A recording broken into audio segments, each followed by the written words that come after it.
Welcome back, everybody. We're going to be switching gears right now to St. Johns County, Florida, where the mother of convicted murderer Aiden Fucci is gearing up for trial because she's accused of helping her son cover up the horrific death of a young cheerleader.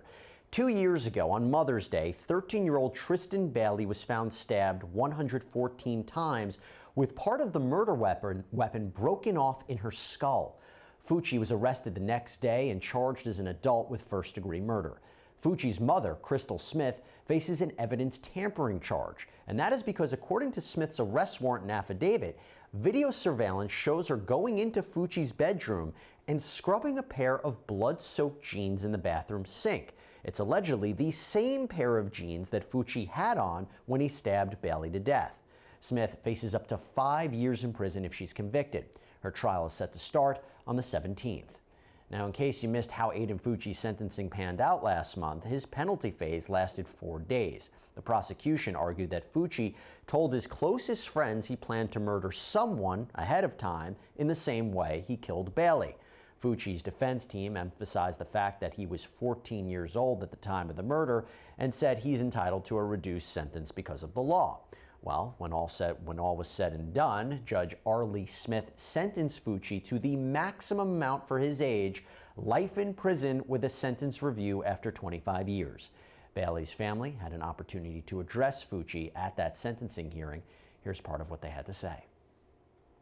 I want to be clear, saying that your insincere apology is not accepted. In no part did I sense any glimmer of any true remorse felt in your apology. Without question, I know that statement was for some self-serving purpose that you have. I loathe your very existence and know that there is nothing within you that reflects the smallest amount of goodness or human decency. 114.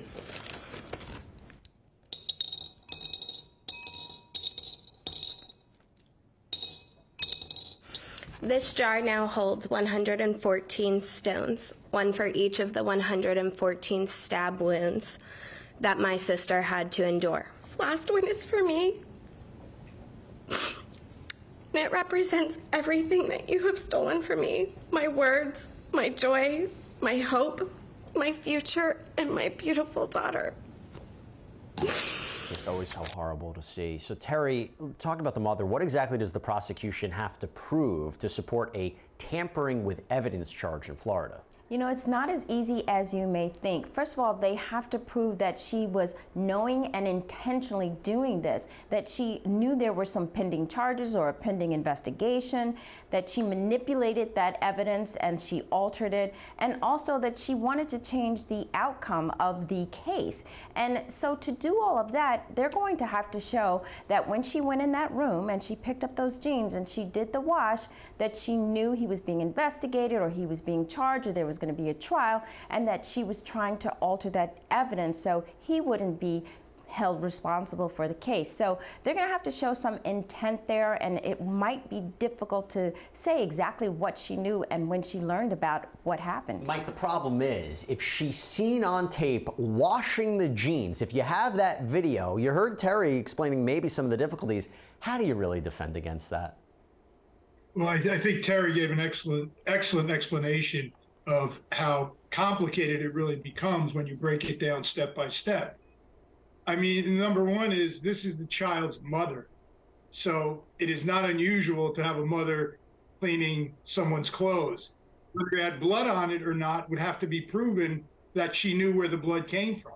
If he said, I was playing and my friend got a bloody nose or something like that, we don't have any proof, or we don't know of any right now. So there has to be a connection. Sometimes people think pictures speak 1,000 words. They don't in a courtroom unless you can really solidify and prove beyond a reasonable doubt what they're displaying. All right. I still think this is a tough case for the defense, but hey, that's my 2 cents. We'll see which way it goes. When we come back, fans of the hit HBO show The Wire still mourn the loss of Michael K. Williams. Now, the dealer responsible for his deadly drug combination is facing some serious prison time. That's next.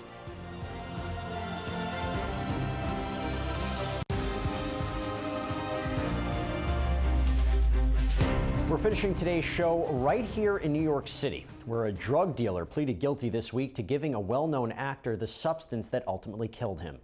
Michael K. Williams was known for his role as Omar Little on the HBO series The Wire. He died in September of 2021 of a drug overdose at the age of 54. Nearly 2 years after Williams' death, Irvin Cartagena, known by the street name Green Eyes, pleaded guilty to drug distribution charges in Manhattan federal court. Video surveillance captures the moment Cartagena handed Williams heroin laced with fentanyl, one of the leading causes of overdoses in the United States. Williams was found unresponsive in his Brooklyn apartment just a day later. Cartagena is one of several co-conspirators arrested in the case, but is the first one to plead guilty. He's facing a mandatory sentence of 5 to 40 years in prison.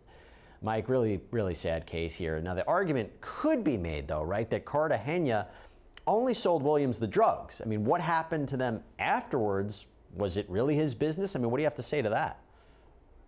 Well, it's not as difficult a case to prove federally, and this is a federal case, because it's mostly a strict liability case where if they could prove the cause of death was related to drugs. Now, there's a time lapse here, but I assume they probably had confiscated some drugs on the dealer and maybe found some drugs in the packaging in the apartment of the victim. And therefore, there is a lot of circumstantial evidence that could show, hopefully for the government, that there is proof beyond a reasonable doubt that those were the drugs that were purchased that he overdosed on. You know, Terry, there's something to be said. He takes this plea deal, you know, maybe it takes away the kind of the pain of a trial and things like that. But do you think the sentence that Cartagena will actually get is going to be on the higher or the lower end in terms of years? Because just because you plead guilty doesn't mean you're always going to get leniency, right? Well, that's right. He can't really predict what's going to happen. He can only hope that he gets on the lighter side, but I think they're going to do it on the greater side. He's facing a minimum of 5 years, maximum of 40, and I think they're going to lean towards that 40. First of all, we know that opioid use is really a crisis here in the United States, and I do think they're going to try to send a message.